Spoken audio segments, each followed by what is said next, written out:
जो अधिकारी भ्रष्टाचारी हैं, अपराधी हैं, उनके ऊपर कोई लगाम नहीं लगा रहे हैं। मैं कह रहा हूं कि इस सरकार में घोर भ्रष्टाचार है। तहसील में चले जाइए तो लेखपाल से लेकर एसडीएम तक भ्रष्टाचार मिलित है। थाने में चले जाइए तो सिपाही से लेकर थानेदार तक भ्रष्टाचार मिलित है। दफ्तर दफ्तर भ्रष्टाचार, कौन है इसका जिम्मेदार? जिले जिले में भ्रष्टाचार, कौन है इसका जिम्मेदार? माननीय योगी आदि।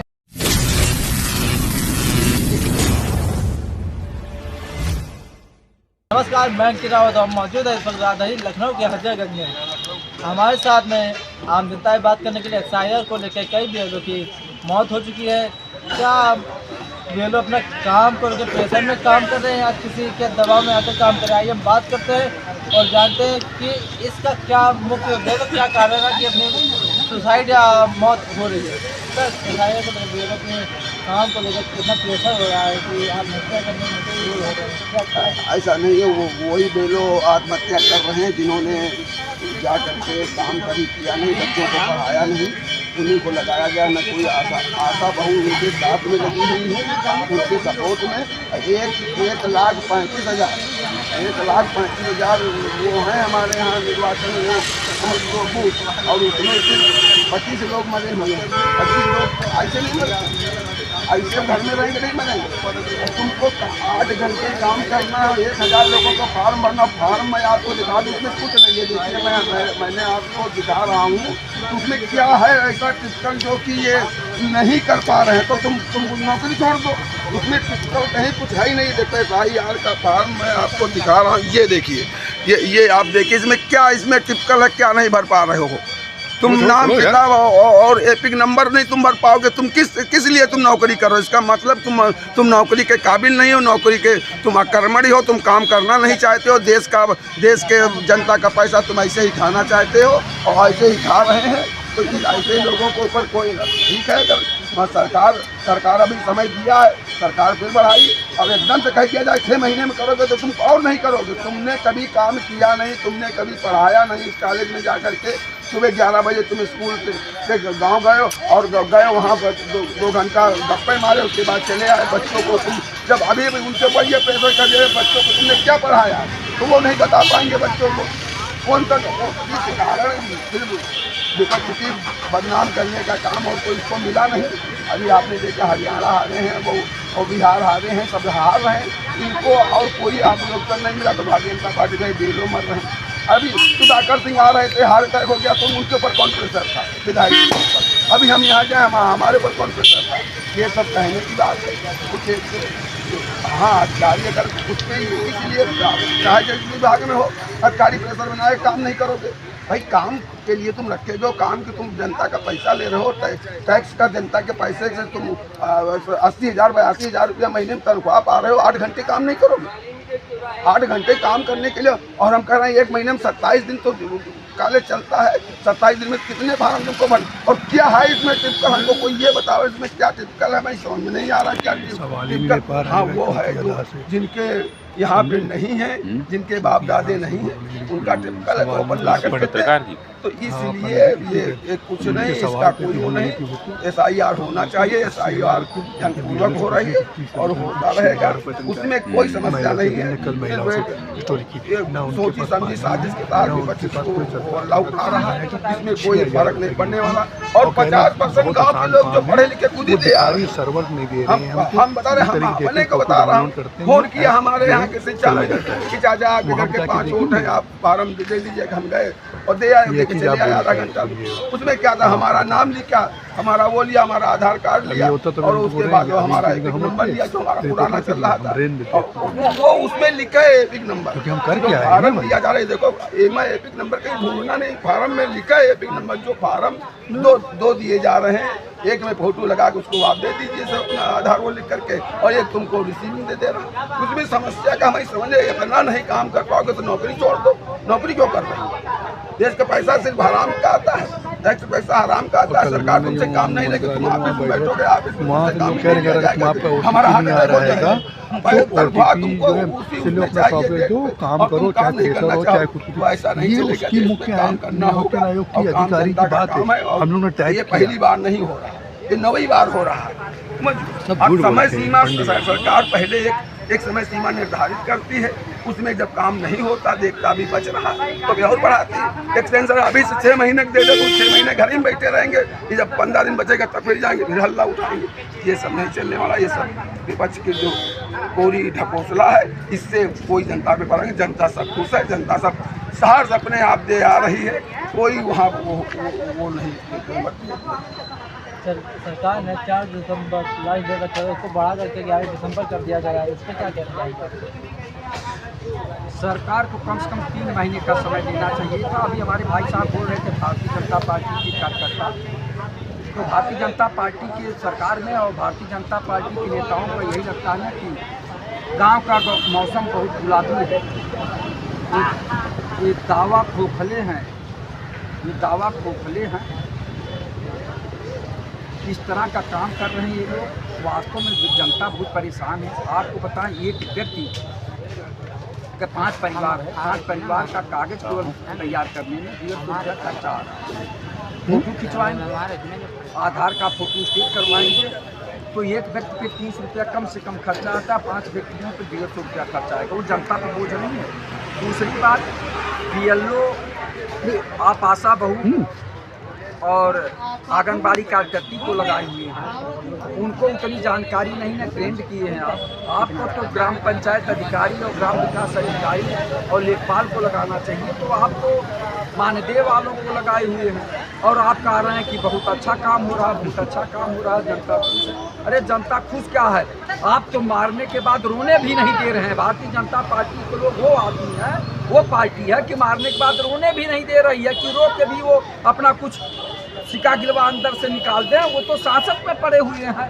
तो आप ये बताइए कि BLO के ऊपर इतना दबाव है, इतना दबाव कि प्रेशर में है कि वो लोगों का जो है गांव के जो कम पढ़े लिखे लोग हैं उनका वोटें नहीं जुड़ पा रहा, उनका वोट काट दे रहे हैं। और आप कह रहे हैं कि सब बड़े आराम से हो रहा। अगर आराम से होता तो 28 BLO की मौत कैसे हो गई?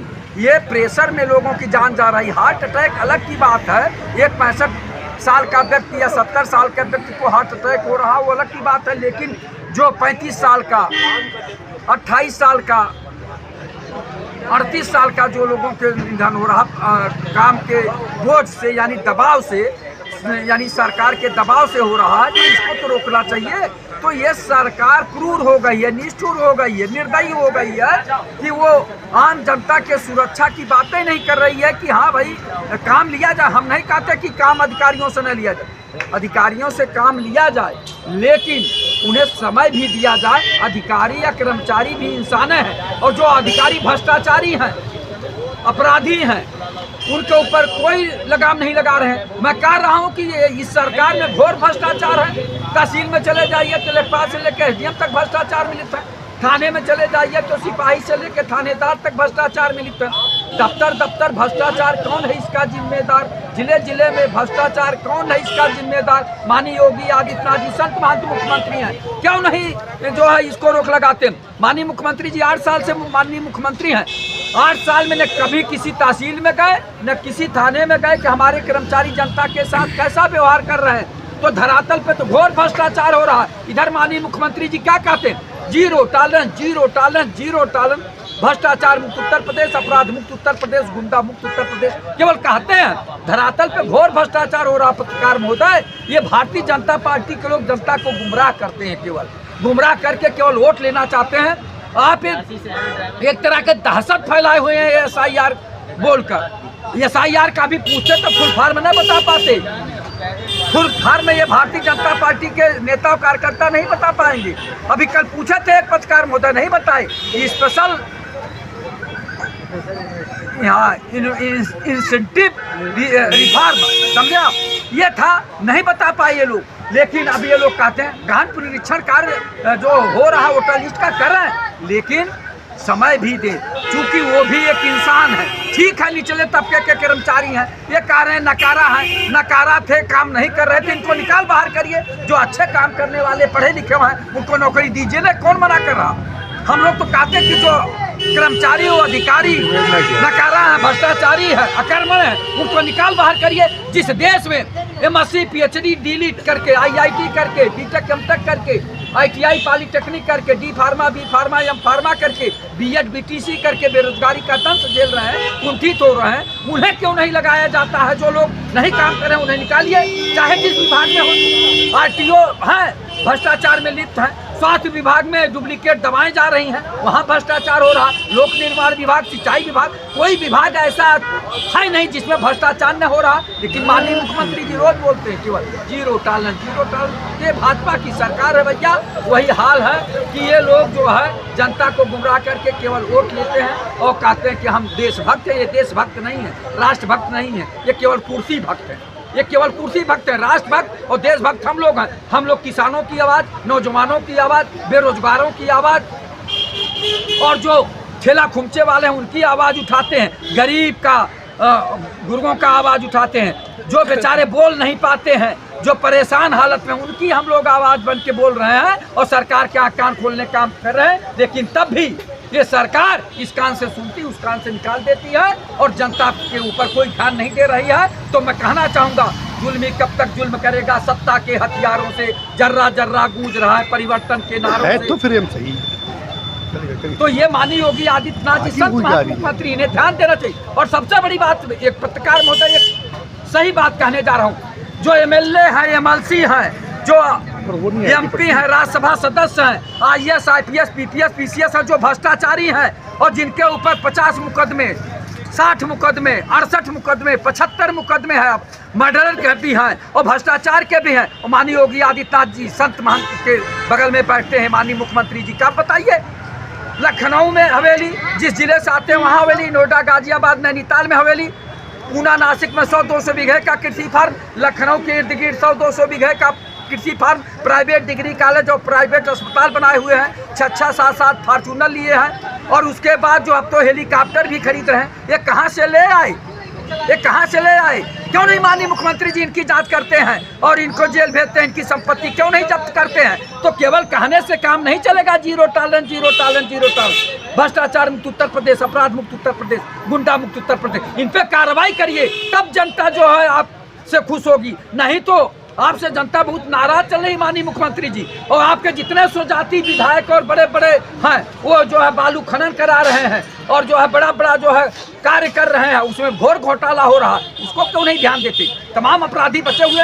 एक बात और कहना चाहूँगा, ये कहते अपराधी नहीं है, 75 जिले हैं, टॉप 10 अपराधी हर जिले में। इस तरह से 750 अपराधी तो आपके लिखा पढ़ी में हैं। ये अपराधी, इनके ऊपर कब बुलडोजर चलेगा? कब इनकी संपत्ति जब्त होगी? ऐसे राम राज्य के नाम लेके आप जो है वोट लेना चाहते हैं? अरे अगर मर्यादा पुरुषोत्तम राम का राज होता तो भ्रष्टाचारी जेल में होते, इनकी संपत्ति जब्त करते, गरीबों में बांटते, जनता आपका स्वागत करती। लेकिन माननीय मुख्यमंत्री जी केवल बाणी से आप बोलते हैं, धरातल पे और भ्रष्टाचार हो रहा, इसको पहले रोकिए। जय हिंद, जय भारत। हमारे साथ में और भी लोग बात करने के लिए आए। हमने इस समय कई BLO से बात किया और BLO ने बताया है कि हमारे साथ में एक और कर्मचारी मिलना चाहिए था, वो कर्मचारी नहीं मिला है, जिसको लेकर BLO पे काम का बहुत ही दबाव है। इस पर क्या बताना चाहेंगे आप? देखिए, पहली बात तो जो SIR हो रहा है वही जो गलत है। आज से पहले कभी SIR हुआ नहीं, वोटर कार्ड बन जाता था, उसी को अपना होता है। जो है सरकार की चाहती है कम पढ़े लिखे कर्मचारी जो 2-4 हज़ार, 5-5 हज़ार, 6 हज़ार रुपये में काम कर रहे हैं, उनकी ड्यूटी लगाई। जो पढ़े लिखे हैं, हाई क्वालिफाइड और उनका वेतन भी कम, उनको 12-12, 14-14 घंटे ड्यूटी लगाई जाए और उससे उनको इतना मेंटल टार्चर किया जा रहा है, इतना मानसिक प्रताड़ित किया जा रहा है, वो बहुत परेशान हो जा रहे हैं। जब परेशान हो करके वो अपने कार्य को नहीं कर पा रहे हैं तो उनकी, मैं सीधे कहता हूँ, उनकी हत्या हो रही है। आत्महत्या नहीं है ये, उनकी जो है सरकार हत्या करवा रही है और हत्या को आत्महत्या का नाम दे रही है। क्योंकि पूरे देश में जो है रावण राज चल रहा है, पूरे देश में रावण राज चल रहा है और रावण राज राक्षस नीति चल रही है। न किसी बहन बेटी की इज्जत सुरक्षित रह गई है पूरे देश में। लाखों लड़कियां हर साल उठाई जाती हैं और विदेशों में यहाँ से उठा के अंडानी के कंटेनरों से विदेश भिजवा देता है। सारे देश को ड्रग्स का, चरस का, गांजा का, अफीम का अड्डा बना दिया, नशा का तस्करी का केंद्र बना दिया गया। और इन सब में युवाओं की बेरोजगारी इतना, प्लास्टिक के अनाज विदेशों से आए लोगों को परोसे जा रहे, जिससे उनके शारीरिक अंग कमजोर हो जाएं, समझ रहे हैं कि नहीं, उनका शरीर काम नहीं करेगा तो उनकी जल्दी मृत्यु हो जाएगी। ये सब पूरे देश में रावण गौ हत्याएं हो रही हैं, पूरे देश में रावण राज चल रहा है और रावण इस समय सत्ता से प्रदेश है। उसको जनता के हितों से और देश के हितों से कोई मतलब नहीं रह गया है, सिर्फ वो रावण राज, वो रावण से भी आगे निकल गए, समझ रहे हैं कि नहीं। रावण ने तो गनीमत दी कि वो किसी बहन बेटी को छूटा नहीं था, लेकिन ये तो अपहरण करवा रहे हैं और सप्लाई कर रहे हैं, बेच रहे हैं, गौ मांस खिलवा रहे हैं, लड़कियों को विदेश भिजवा रहे हैं, मानव अंगों की तस्करी हो रही है, मानव की तस्करी हो रही है, समझ रहे हैं कि नहीं। पूरे देश में रावण राज चल रहा है और ये रावण से भी आगे निकल गए। हमारे साथ में थे लखनऊ की जनता, जिन्होंने SIR को लेकर बीओलो की हुई मृत्यु को लेकर उनके कार्य में बताया। कैमरामैन अमर के साथ अंकिता लखनऊ।